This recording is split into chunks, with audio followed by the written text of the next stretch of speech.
How do? Welcome back. Well, I'm just having a cheeky taste of the St. Peter's Plum Porter. It's not finished yet. Nice thin off-white tan head. I would have expected that to be a little bit thicker, but it's looking jet black. But it's taken forever to carb up, and it still probably needs another couple of days. Today's Monday for me. Probably by the end of this week it should be ready, which means at the weekend we can do a side by side with the commercial beer, because I can get that easily at my local supermarket. But let's have a taste.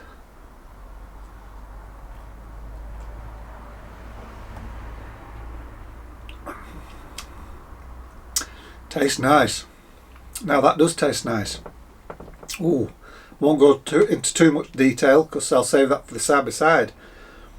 There's a nice plummy fruitiness to it and a nice porter flavour. So when this is finished in a few days, I think it'll be a cracker.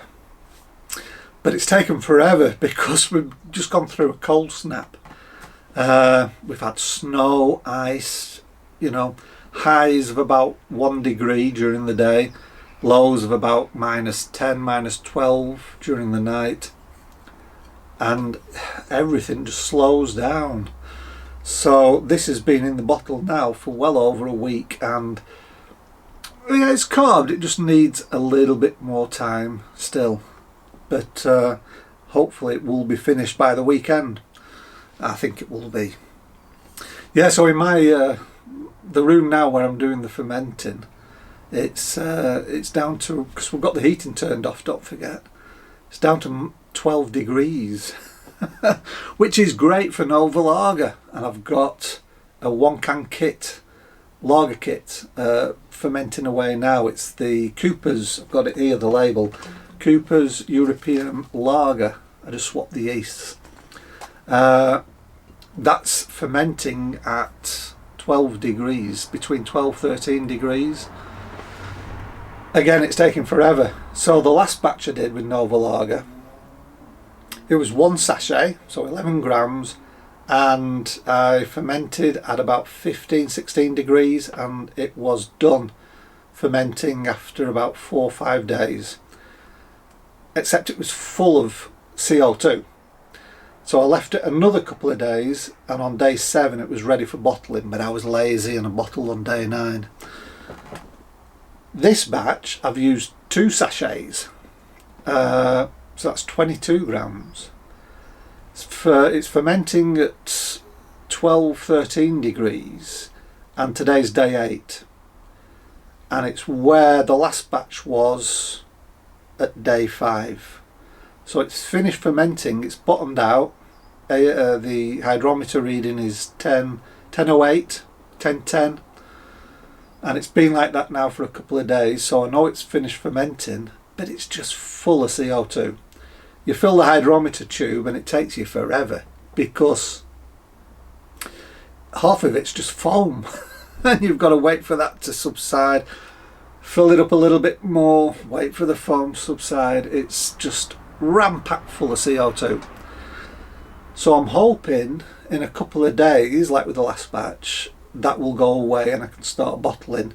However, because it's a lower temperature, I'm thinking it might take a little bit longer, so maybe Friday I can start to bottle, and then I'm thinking giving it a week in the bottle at the similar temperature, and then we can have a try, do a taste test. I want to taste that next to Lutra, and I've got some of the Lutra from my recipe.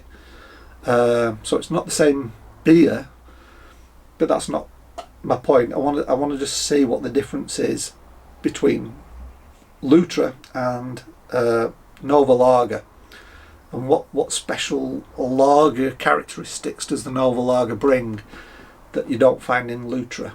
Lutra's great, don't get me wrong. If you want to bash out a quick beer, most people wouldn't be able to tell the difference, that it wasn't, it's an ale, not a lager. But I just want to know what that special characteristic is. The the Coopers is tasting exceptionally good. I wanted to use a really cheap kit, like £10 kit that they've got on the Malt Miller website. £9 I think some of them, but I went with the Coopers, which is still a cheap kit. They're really competitively priced now at Coopers. I think it was about £12 something for that kit, whereas I think Munton's now, even the connoisseur range, they're like £15 or £16. So Coopers are, well, yeah, really competitively priced, and you could argue they're cheap. But it'll be interesting to see. And I might also get a bottle of Beck's, because I think, you know, if you look at the label, you know, with that silver band around the bottle and that little red logo, I think they're trying to tell you it's like a Beck's. So I might get a bottle of Beck's and do a side by side with a Beck's. I don't think it's the same beer. I don't think it's a clone, but it'll be interesting just to compare with a commercial lager.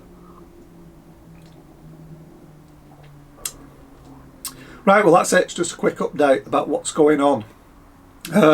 I'm hoping to get some grains as well this week, and I'm going to start brewing more beers for the book. I've got a bit distracted with that Nova Lager, so I'm going to stop with that for the moment and concentrate back on the recipes for the book. So I'm going to get some grains this week, probably do something like a red ale or an American amber, something like that. And then kit wise, because of the temperature, what I'm thinking of doing actually is a couple of kits that Pierre from Simple Homebrew kindly sent me for Christmas present. Thanks, Pierre. I don't think I've thanked you. The 2 Mangrove Jacks. One is I think it's grapefruit IPA, and the other one is their wheat beer. So I was thinking of getting them on in the next couple of weeks. They should be ready then for March, and that's perfect beer for spring, isn't it? Especially the wheat beer, very seasonal for spring. So I'll probably just do them. As far as big batches go, the brews for the recipe will for the books, the recipes will just be like 10 litres, 12 litre batches, that sort of thing. Right, well that's it. I've finished. Thanks for watching. It's been a pleasure. Just a quick update. I don't know if I'll be putting up another video this week. At the weekend I will, if this is done, because there's nothing to do. It's just a waiting game now, and hopefully now that the weather's picking up and getting warmer, things will start to speed up again. But my God, it's been a long wait for some of these beers. Alright, thanks for watching, and I'll see you in the next video. Bye bye for now.